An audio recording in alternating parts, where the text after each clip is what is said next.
Heaven, anong masasabi mo sa birthday mo ngayon? Wala lang. It's just a normal day. Kasi finals eh. Ang daming gawain, ang daming project, ang daming exam. So imbis na mag-celebrate, siguro ano na lang, dasal na lang muna sa ngayon at yun. Tapos mag-aral na ulit. Anong wish mo ngayong birthday mo? Wish ko good health. Siyempre dahil recently nagkakasakit ako. Then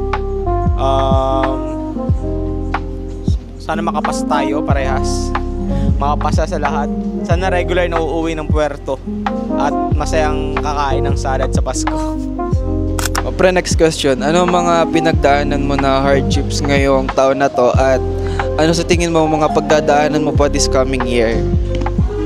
Siguro syempre normal na financial problems. Pero hardship siguro sa subjects.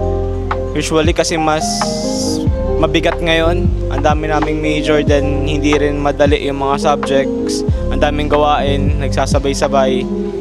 Tapos napapabayaan na rin yung sarili, hindi kumakain ng healthy dahil nga syempre imbis na oras sa pagkain, iaaral mo na lang, which is I know na mali, kaso ay nagagawa ko talaga siya. Ayun yung pinaka-hardship ko ngayon. Tapos